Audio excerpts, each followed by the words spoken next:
Sveiki, brangus draugai.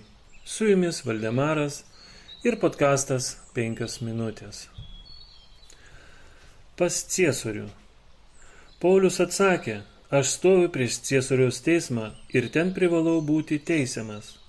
Aš nepadariau žydams skriaudos, kaip tu pats puikiai žinai. Jei esu nusikaltęs ir padaręs ką nors vertą mirties, tai neatsisakau mirti. Bet jeigu jų metami kaltinimai nepagristi, niekas neturi jiems manęs išduoti. Aš šaukiuosi Ciesoriaus. Apaštalų darbų 25 skyrius, 10-11 eilutės. Dar kartą, dėl neapykantos, kilusios iš fanatizmo ir išdidumo, Dievo tarnas buvo priverstas kreiptis pagalbos į pagonis. Ta pati neapykanta privertė pranašą Eliją bėgti ir kreiptis pagalbos į Sereptos našlę, o Evangelijos žinianešiams nusisukti nuo žydų ir skelbti savo žinią pagonims. Su tokia pat neapykanta turės susidurti ir Dievo žmonės, gyvenantis šiame amžiuje. Tarp daugelio vadinančių save Kristaus pasekėjais yra tas pats išdidumas, formalumas, savanaudiškumas ir neigimo dvasia, kurie užėmė tokią didžiulę vietą žydų širdyje.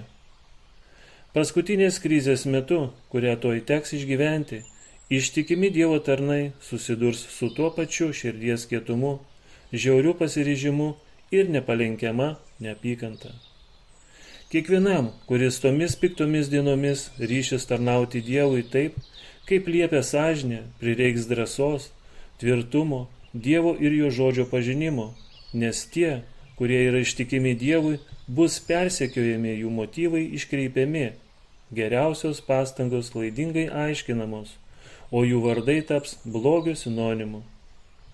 Šėtonas dirbs su visa savo galia, kad paveiktų širdis ir aptemdintų supratimą, kad blogį pateiktų kaip gėrį, o gėrį kaip blogį.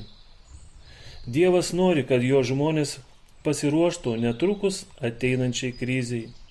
Tik tie, kurie suderino savo gyvenimus su dangiškuoju standartu, išstovės tvirtai išbandymų ir sunkumų metu.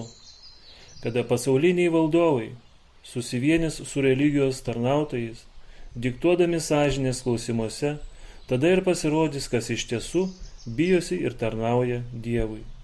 Dieviškas charakteris švies ryškiausiai, kada tamsa bus tamsiausia. Kai iš visų pusių tiesos priešai stebės viešpaties tarnus, kad galėtų pražudyti, Dievas juos stebės, kad galėtų išgelbėti. Jis jiems bus lyg didžiulės uolos šešėlis nuvargusioje žemėje. Su jumis buvo Valdemaras ir podkastas 5 minutės.